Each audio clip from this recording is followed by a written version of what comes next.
में बात होगी वक्फ कानून पर सुप्रीम कोर्ट में हुई सुनवाई की, भारत और पाकिस्तान में कम होते तनाव की। देखेंगे मोदी सरकार की नीतियों पर खरगे और राहुल गांधी ने उठाए क्या सवाल, अशोका यूनिवर्सिटी के प्रोफेसर पर कोर्ट का आया क्या फैसला, जानेंगे विजय शाह से बीजेपी अब क्यों बनाने लगी दूरी, और बुलेटिन के आखिर में देखेंगे जाने माने कार्टूनिस्ट इरफान की किस खबर पर पड़ी तिरछी नजर। लेकिन दिन भर की तमाम बड़ी खबरों से पहले एक नजर आज की सुर्खियों पर।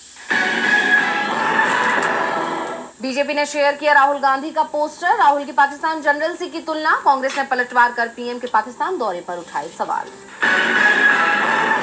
ऑपरेशन सिंदूर पर बने डेलीगेशन में अभिषेक बनर्जी हुए शामिल, टीएमसी का करेंगे प्रतिनिधित्व, तो पहले टीएमसी से यूसुफ पठान का नाम आया था सामने। आईबी चीफ तपन कुमार डेका को मिला 1 साल का सेवा विस्तार, अब जून 2026 तक संभालेंगे पद। अमेरिकी राष्ट्रपति ट्रंप ने जेलेंस्की के बाद पुतिन से बात की, रूस यूक्रेन जंग पर रूसी राष्ट्रपति बोले सही समझौते हो जाएं तो सीजफायर मुमकिन। शेयर बाजार में गिरावट, 872 अंकों की गिरावट के साथ 81,186 पर बंद हुआ सेंसेक्स, तो 261 अंकों की गिरावट के साथ 24,683 पर बंद हुआ निफ्टी। ये तो थी सुर्खियां, अब बात आज की सबसे बड़ी खबर की। वक्फ कानून पर सुप्रीम कोर्ट में सुनवाई हुई, जिसमें याचिकाकर्ताओं की तरफ से तीखी दलील दी गई, सरकार की मंशा पर सवाल उठाए गए, सीजीआई ने भी इसे लेकर कई सवाल पूछे। तो क्या कुछ हुआ आज सुप्रीम कोर्ट में, देखिए रिपोर्ट। वक्फ कानून पर सुप्रीम कोर्ट में सुनवाई हुई। पहले सुप्रीम कोर्ट की तरफ से कहा गया था कि पूरे दिन सुनवाई की जाएगी और दोनों ही पक्षों की दलीलें सुनी जाएंगी, लेकिन पहले दिन सुनवाई पूरी नहीं हो पाई, इसलिए अब 21 मई को भी कोर्ट में सुनवाई चलेगी। सीजीआई बीआर गवई और जस्टिस एजी मसीह की पीठ ने करीब 3 घंटे 45 मिनट तक सुनवाई की। सरकार की तरफ से अब 21 मई को कानून के पक्ष में दलीलें दी जाएंगी। आज की सुनवाई के दौरान याचिकाकर्ताओं की तरफ से पेश हुए वरिष्ठ वकील कपिल सिब्बल, अभिषेक मनु सिंघवी और राजीव धवन ने कानून की जमकर कमियां गिनवाई, साथ ही इसे संविधान की मूल भावना के खिलाफ बताया। अभिषेक मनु सिंघवी ने कहा कि वक्फ संशोधन कानून का ये प्रावधान संविधान के अनुच्छेद 15 का उल्लंघन है। किस धर्म में ये व्यवस्था है कि आपको पहले 5 या 10 साल उस धर्म का पालन करना होगा, तभी आप दान कर सकेंगे। वक्फ रजिस्ट्रेशन के नाम पर आतंक गढ़ा जा रहा है, जहां व्यक्ति या संस्थान को बार बार रजिस्ट्रेशन कराने ऑफिस जाना होगा। वक्फ बाय यूजर यानी इस्तेमाल के आधार पर वक्फ मानी जाने वाली अधिकतर संपत्तियों का कहीं कोई रजिस्ट्रेशन नहीं है। कोई भी कल विवाद खड़ा कर सकता है और इस तरह वक्फ का दर्जा छीन सकता है। राजीव धवन ने कहा कि हम सेकुलर देश है, मेरा एक मुवक्किल जो सिख है वो वक्फ कराना चाहता है, लेकिन इस कानून के बाद क्या वो ऐसा कर सकता है? यानी अदालत ने सेकुलर जजमेंट जो अभी तक दिए हैं वो शून्य हो जाएंगे। वक्फ बाय यूजर के कई मामलों में तो सुप्रीम कोर्ट पहले फैसला सुना चुका है, ऐसे में वक्फ बाय यूजर पर सवाल ही नहीं उठने चाहिए। जबकि कपिल सिब्बल ने एएसआई की वेबसाइट पर मौजूद एक सूची का हवाला देते हुए कहा कि एक बार जब वे संरक्षित हो जाते हैं तो वे वक्फ का दर्जा खो देते हैं। इसमें जामा मस्जिद संभल भी शामिल है, इसलिए कोई भी विवाद उठेगा और उस जगह का वक्फ का दर्जा खत्म हो गया। कानून का मकसद वक्फ पर कब्जा करना है। कानून इस तरह से बनाया गया है कि वक्फ संपत्ति को बिना किसी प्रक्रिया का पालन किए छीन लिया जाए। वक्फ संपत्ति के प्रबंधन का अधिकार छीन लिया गया है। केंद्रीय वक्फ परिषद के अधिकांश सदस्य गैर मुस्लिम हैं।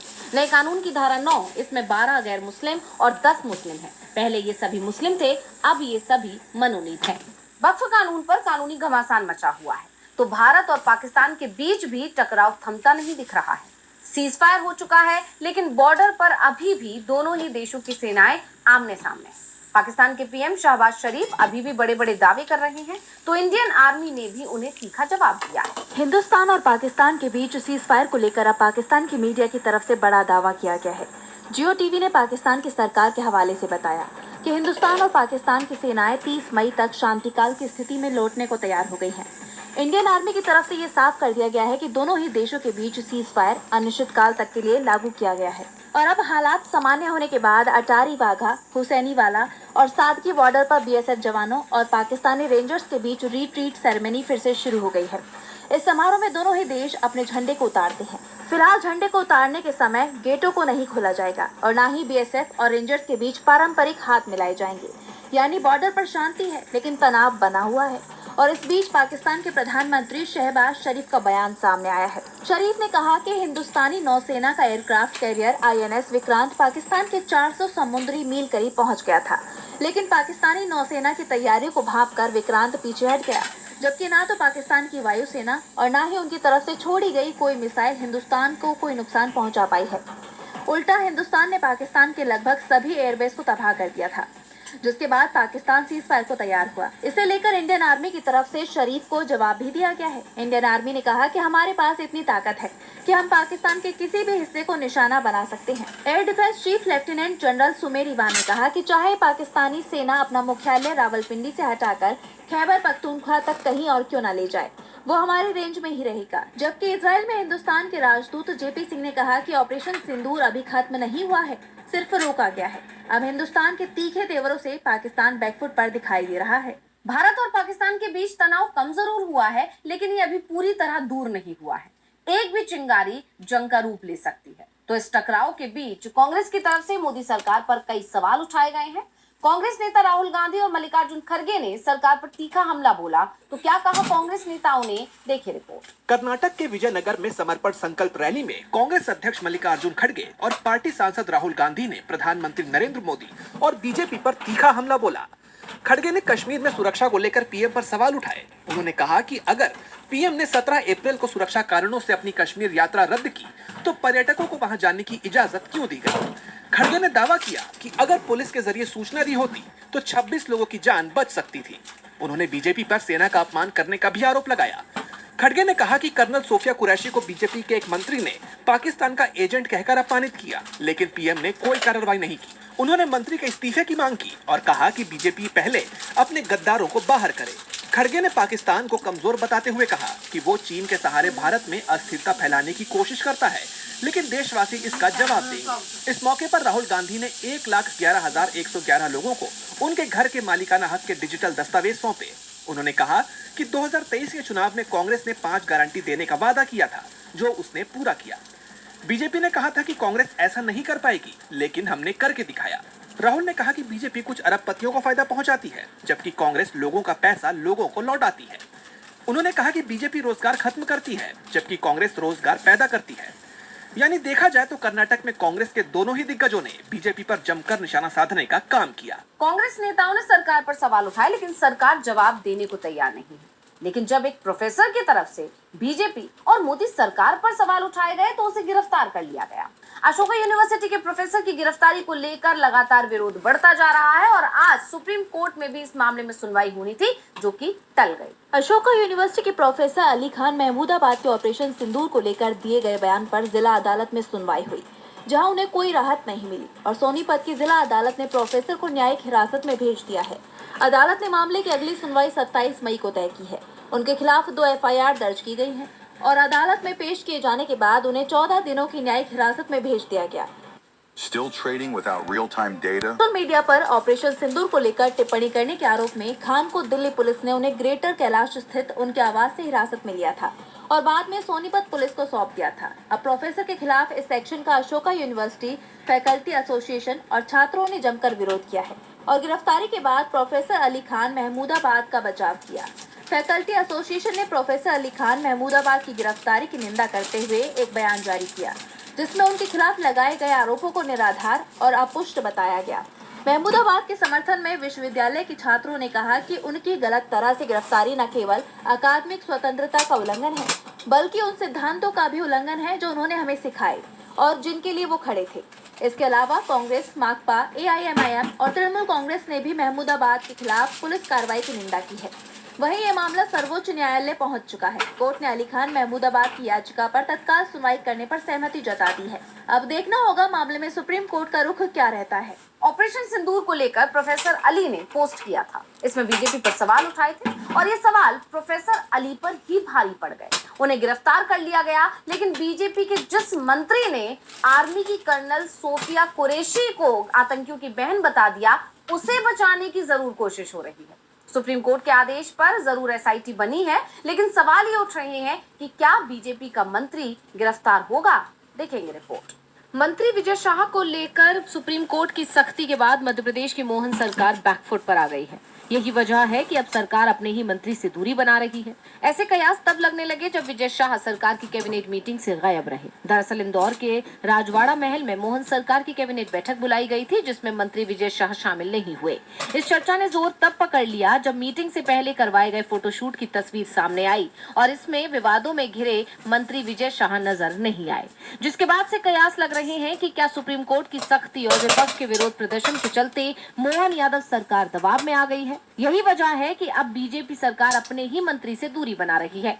वहीं दूसरी तरफ कर्नल सोफिया कुरैशी को लेकर विवादित टिप्पणी करने के मामले में सुप्रीम कोर्ट के आदेश पर 3 सदस्यीय एसआईटी का गठन कर लिया गया है। सुप्रीम कोर्ट के निर्देश पर एमपीसीआईडी ने एसआईटी गठित कर दी है।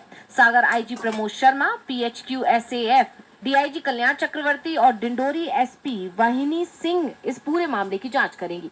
एसआईटी को लेकर सुप्रीम कोर्ट के निर्देशों का पूरा पालन किया गया है। कोर्ट ने कहा था कि तीनों आईपीएस मध्य प्रदेश के बाहर के यानी अन्य राज्यों के होने चाहिए। साथ ही तीनों अफसरों में एक महिला आईपीएस भी शामिल होनी चाहिए। कोर्ट ने यह भी कहा था कि एसआईटी की मॉनिटरिंग आईजीपी को करनी होगी। साथ ही एसआईटी के दोनों सदस्य भी एसपी या उससे ऊपर के रैंक के ही होने चाहिए। यानी सुप्रीम कोर्ट की सख्ती और तल्खी ने सरकार में हलचल पैदा कर दी है। हो सकता है कि सरकार को अब मंत्री के खिलाफ कोई बड़ा एक्शन लेना पड़े। विजय शाह पर कोर्ट का रुख सख्त है और इसी के चलते बीजेपी उनसे अब दूरी बनाते हुए भी दिख रही है, लेकिन शाह पर कोई कार्रवाई नहीं कर रही है। साफ है बीजेपी विजय शाह के सामने झुक रही है, तो महाराष्ट्र में भी एनडीए की सरकार एक नेता के सामने झुक गई। दिग्गज ओबीसी नेता छगन भुजबल को फिर से मंत्री बना दिया गया। तो क्यों फडणवीस सरकार में शामिल हुए भुजबल, देखेंगे रिपोर्ट। महाराष्ट्र कैबिनेट में एनसीपी नेता छगन भुजबल के शामिल होने पर राजनीति में सुगबुगाहट तेज हो गई है। छगन भुजबल एक बार फिर से मंत्री बनाए गए हैं। उन्हें सीएम देवेंद्र फडणवीस की अगुवाई वाले महाराष्ट्र मंत्रिमंडल में शामिल किया गया है। लेकिन जब भुजबल के शपथ लेने की खबर सामने आई, तब से ही राजनीतिक चर्चाएं शुरू हो गई हैं। धनंजय मुंडे के इस्तीफे से एनसीपी कोटे का एक मंत्री पद खाली हो गया था, जिसे छगन भुजबल के जरिए भरा गया है। भुजबल की मंत्रिमंडल में वापसी कई मायनों में महत्वपूर्ण मानी जा रही है। जब 5 महीने पहले देवेंद्र फडणवीस के नेतृत्व में मायावती सरकार बनी थी, तब भुजबल को मंत्रिमंडल में जगह नहीं दी गई थी। इसको लेकर उन्होंने खुले तौर पर नाराजगी जाहिर की थी। छगन भुजबल ने पार्टी अध्यक्ष अजीत पवार के खिलाफ मोर्चा खोल दिया और अब उनकी वापसी को न सिर्फ उनकी नाराजगी दूर करने की कोशिश के तौर पर देखा जा रहा है, बल्कि ओबीसी समुदाय के बीच बीजेपी, शिवसेना, एनसीपी गठबंधन की पकड़ मजबूत करने की रणनीति भी मानी जा रही है। छगन भुजबल महाराष्ट्र में ओबीसी वर्ग का बड़ा चेहरा माने जाते हैं। चर्चा है कि छगन भुजबल ये संदेश देने में सफल रहे कि उनकी नाराजगी से एनसीपी को नुकसान हो सकता है, जिसके चलते अजीत पवार दबाव में आ गए हैं। स्थानीय निकाय चुनाव को देखते हुए एनसीपी ने छगन भुजबल को मंत्री बनाकर उन्हें और ओबीसी वर्ग को खुश करने की कोशिश की है। कहा जा रहा है कि जब केंद्र सरकार देश में जाति जनगणना के लिए आगे बढ़ रही है, तब अजीत पवार की पार्टी के सबसे बड़े ओबीसी चेहरे को नाराज नहीं रख सकते। भुजबल का विरोध काम कर गया, अब वो मंत्री बन गए हैं, लेकिन सुप्रीम कोर्ट ने अब एक बड़ा फैसला सुनाकर हर किसी के लिए सिविल जज बनना मुश्किल कर दिया है। कोर्ट ने साफ कर दिया है कि एलएलबी करने वाला हर व्यक्ति सिविल जज नहीं बन सकता और इसके लिए कोर्ट ने कुछ नियम भी तय कर दिए हैं। तो क्या है पूरा मामला, देखिए रिपोर्ट। जूनियर डिवीजन सिविल जज की नियुक्ति को लेकर सीजीआई बीआर गवई ने बहुत ही महत्वपूर्ण टिप्पणी करते हुए अहम फैसला सुना दिया। सुप्रीम कोर्ट ने साफ कर दिया कि कोई भी सीधे जज की परीक्षा नहीं दे सकता है। पहले वकील के तौर पर प्रैक्टिस करना जरूरी है, यानी वो परीक्षा तभी दे सकेंगे जब लॉ ग्रेजुएट होने के बाद 3 साल वकील के तौर पर काम करें। सीजीआई बीआर गवई, जस्टिस एजी मसीह और जस्टिस विनोद चंद्रन की बेंच ने ये फैसला सुनाया है।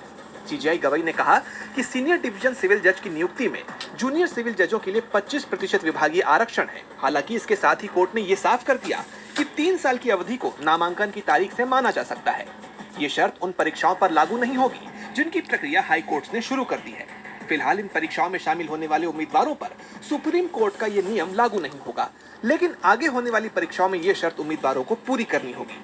कोर्ट ने उम्मीदवारों को छूट दी है कि 10 साल से काम कर रहे वकील का सर्टिफिकेट मान्य होगा, लेकिन एडवोकेट को उस स्टेशन के जुडिशियल अधिकारी से मान्यता प्राप्त हो। इसका मतलब है कि अगर ऐसे वकील के पास उम्मीदवार 3 साल प्रैक्टिस करता है तो वो जूनियर जज की परीक्षा के लिए वैलिड होगा। अगर कोई वकील सुप्रीम कोर्ट या हाई कोर्ट में 10 साल से प्रैक्टिस कर रहा है और उम्मीदवार उसके पास 3 साल तक काम करता है, तो उस वकील को सुप्रीम कोर्ट या हाई कोर्ट से मान्यता मिली होनी चाहिए। इसके अलावा 3 साल लॉ क्लर्क के तौर पर काम करने वाला उम्मीदवार भी परीक्षा दे सकता है।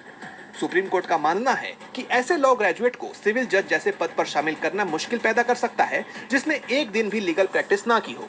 कोर्ट ने कहा कि 20 साल से ये प्रैक्टिस चली आ रही है, जिसके अच्छे परिणाम सामने नहीं आए हैं। लॉ ग्रेजुएट्स को सीधे ऐसे पद पर बिठा देने से कई दिक्कतें सामने आती हैं। कोर्ट ने कहा कि सिर्फ कानून की किताबें पढ़ने या ट्रेनिंग से कोर्ट सिस्टम की नॉलेज नहीं मिल सकती है। ये तभी हो सकता है जब उम्मीदवार को कोर्ट के कामकाज के बारे में पता हो कि वकील और जज कोर्ट में कैसे काम करते हैं। और बुलेटिन के आखिर में देखेंगे जाने माने कार्टूनिस्ट इरफान की किस खबर पर पड़ी तिरछी नजर।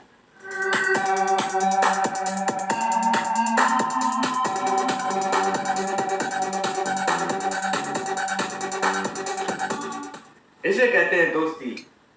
एनसीपी के शरद पवार ने कल संजय राउत को, जो शिवसेना के नेता हैं, बहुत बुरी तरह से डांटा, क्योंकि संजय राउत ने सामना के संपादकीय में लिखा था कि ऑपरेशन सिंदूर में जो डेलीगेशन जा रहा है विदेश में, वो एक बारातियों की तरह से है। इस पर हालांकि बीजेपी की तरफ से शायद ही कोई प्रतिक्रिया आई हो, लेकिन शरद पवार ने इसको अपनी जिम्मेदारी समझी, दोस्ती तो निभानी थी, और उनका जिस तरह से भतीजा ही सही, वो उनकी बीजेपी की सरकार में एक बड़ा हिस्सेदार है, उप मुख्यमंत्री है, तो आप कह सकते हैं कि उनके बीजेपी के साथ में कैसे रिश्ते होंगे। हालांकि इस पर शरद पवार पहले भी कई बार सफाई दे चुके हैं, लेकिन पब्लिक है सब जानते हैं।